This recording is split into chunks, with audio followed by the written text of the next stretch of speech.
SIR ಪ್ರಕ್ರಿಯೆ ನಡೀತಾ ಇದೆ ರಾಜ್ಯದಲ್ಲಿ. ಈಗ ಬರ್ತಾ ಇರುವ ಸಂಖ್ಯೆಗಳನ್ನು ನೋಡ್ತಾ ಇದ್ದರೆ ಇಡೀ ದೇಶದಲ್ಲಿ ಅತಿ ಹೆಚ್ಚು ಮತದಾರರ ಹೆಸರು ಡಿಲೀಟ್ ಆಗಿರುವ ರಾಜ್ಯ ಕರ್ನಾಟಕ ಆಗಿಬಿಡುತ್ತೇನೋ ಅಂತ ಅನ್ನಿಸ್ತಾ ಇದೆ. 1,11,00,000 ಮತಗಳು ಡಿಲೀಟ್ ಆಗ್ತವ. ಇನ್ನೂ ಸಮಯ ಇದೆ, ಪರಿಷ್ಕರಣೆಯ ಸಾಧ್ಯತೆ ಇದೆ. ಆದರೆ ಸದ್ಯದ ಸಂಖ್ಯೆ ನಾವು ಹೇಳ್ತಾ ಇರೋದು.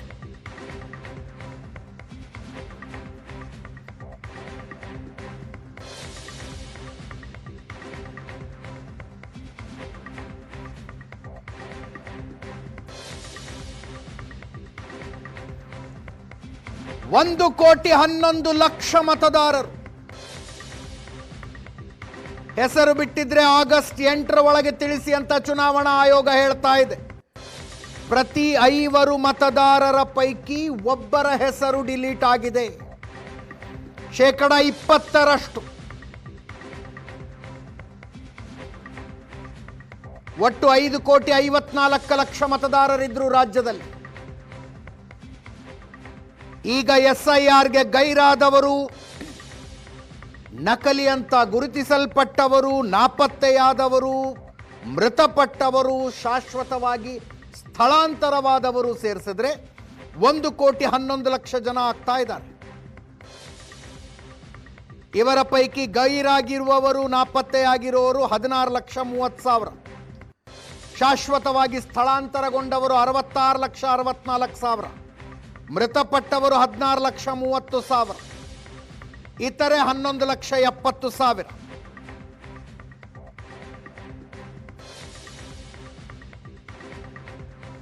ರಾಜ್ಯ ಚುನಾವಣಾ ಆಯುಕ್ತ ಅನ್ಬು ಕುಮಾರ್ ಅವರು ಮಾತಾಡಿದ್ದಾರೆ, ಕೇಳಿಸ್ಕೊಳ್ಳಿ.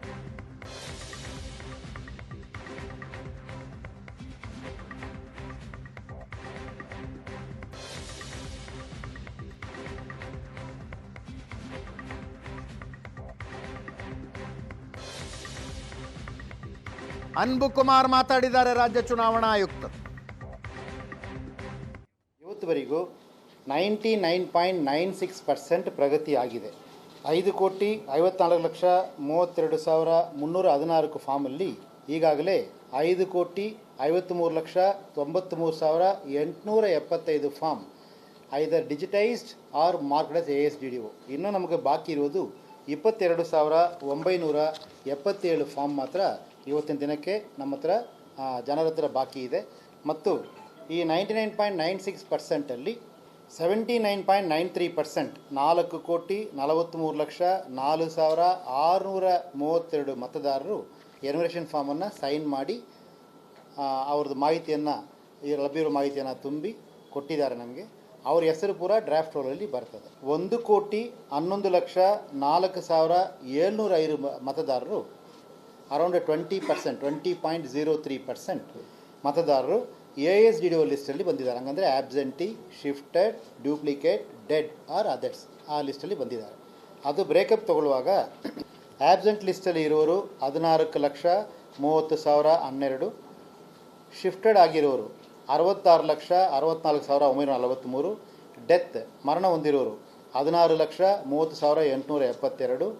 Already enrolled duplicate 6,89,904. Others mostly refuse to sign 4,88,974. ಇದು ಒಟ್ಟಾರೆ 1,11,04,705 ಮತದಾರರಾಗಿರ್ತಾರೆ. 20.03% ಇವತ್ತಕ್ಕೆ. ಇನ್ನು ನಮ್ಮ ಹತ್ರ ಉಳಿದಿರುವುದು 22,977 ಮತದಾರರ ಎನ್ಯುಮರೇಷನ್ ಫಾರ್ಮ್ ಮಾತ್ರ.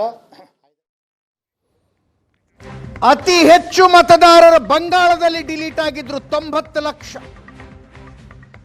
ತಮಿಳುನಾಡಿನಲ್ಲಿ 74 ಲಕ್ಷ, ಬಿಹಾರದಲ್ಲಿ 65 ಲಕ್ಷ. ಈಗ ಕರ್ನಾಟಕದಲ್ಲಿ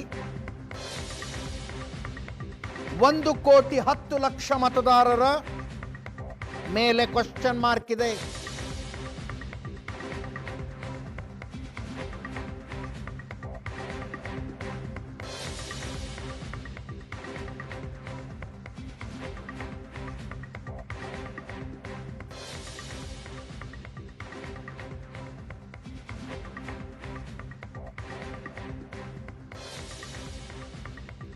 ಕ್ವಿಕ್ ರಿಯಾಕ್ಷನ್ಗೆ ಪ್ರಶಾಂತ್ ನಾಥ್ ಇದ್ದಾರೆ. ಪ್ರಶಾಂತ್, ದೊಡ್ಡ ವಿವಾದ ಆಗುತ್ತೆ ರೀ ಇದು. 1,10,00,000 ಹೆಂಗಿರೋದಕ್ಕೆ ಸಾಧ್ಯ ಅಂತ? ಅದೇ ನಿಶ್ಚಿತವಾಗಿ ಅಂದರೆ ಇನ್ನೂ 2 ದಿನ ಟೈಮ್ ಇದೆ. 6, 7, 8 ಪಟ್ಟಿಯನ್ನು ಅಂದರೆ ಪೂರ್ತಿಯಾಗಿ ನೀವು ಎನ್ಯುಮರೇಷನ್ ಪ್ರಕ್ರಿಯೆ ಮುಗಿದು ಕರಡು ಪಟ್ಟಿ ಬಂದಾಗ ಒಂದು ಸ್ಪಷ್ಟತೆ ಬರುತ್ತೆ ಅನಿಸುತ್ತೆ ಎಷ್ಟು ಡಿಲೀಟ್ ಆಗಿರಬಹುದು ಅಂತಕ್ಕಂಥದ್ದು. ಆದರೆ ಇವತ್ತು ಕರ್ನಾಟಕದ ಮುಖ್ಯ ಚುನಾವಣಾಧಿಕಾರಿಗಳು ಕೊಟ್ಟಿರ್ತಕ್ಕಂಥ ಮಾಹಿತಿ ಏನಿದೆಲ್ಲ ಇದು ನಿಶ್ಚಿತವಾಗಿ ಒಂದು ದೊಡ್ಡ ವಿವಾದವಾಗತ್ತೆ. ನಿಜ. ಯಾಕಂದರೆ ಪಶ್ಚಿಮ ಬಂಗಾಳದಲ್ಲಿ, ಬಿಹಾರದಲ್ಲಿ, ಮಹಾರಾಷ್ಟ್ರದಲ್ಲಿ, ಅದು ಪಶ್ಚಿಮ ಬಂಗಾಳದಲ್ಲಿ ದೊಡ್ಡ ಮಟ್ಟದ ಡಿಲೀಟ್ ಆದಾಗ ಅಲ್ಲಿ ಬಾಂಗ್ಲಾದೇಶಿ ವಲಸಿಗರು ಅಂತಕ್ಕಂಥ ಪ್ರಶ್ನೆ ಇತ್ತು. ಹಾಗಿದ್ರೆ ಕರ್ನಾಟಕದಲ್ಲಿ ಇಷ್ಟು ದಿನ ಚುನಾವಣೆಗಳು ಹೇಗೆ ನಡೆದ್ವು ಅನ್ನೋ ಪ್ರಶ್ನೆ ಒಂದು ಬರುತ್ತೆ. ಅಥವಾ ಇನ್ನೊಂದು ಸೈಡಿಂದ ನೋಡಿದಾಗ ಇಷ್ಟು ದೊಡ್ಡ ಮಟ್ಟದ ಡಿಲೀಟ್ ಆಗಿರೋದ್ರಿಂದ ಲಾಭ ಯಾರಿಗೆ ಅನ್ನೋ ಪ್ರಶ್ನೆ ಕೂಡ ಬರುತ್ತೆ. S, absolutely. ಬಟ್ ಟೈಮ್ ಇದೆ, 3 ದಿವಸ ನೋಡೋಣ. ಕರಡು ಪಟ್ಟಿ ಬಂದ ನಂತರವೂ ಕೂಡ ಚುನಾವಣಾ ಆಯೋಗದ ನಿರ್ಧಾರವನ್ನು ಪ್ರಶ್ನಿಸೋದಕ್ಕೆ ಅವಕಾಶ ಇರುತ್ತೆ. Let's see. Thank you so much Prashant. ಇದರೊಂದಿಗೆ ಇವತ್ತಿನ ಪಾರ್ಟಿ ರೌಂಡ್ಸ್ ಮುಗಿಸ್ತಾ ಇದ್ದೀವಿ. ನೇರ ದಿಟ್ಟ ನಿರಂತರ ಸುದ್ದಿಗಾಗಿ ನೋಡ್ತಾ ಇರಿ ಏಷ್ಯಾನೆಟ್ ಸುವರ್ಣ ನ್ಯೂಸ್.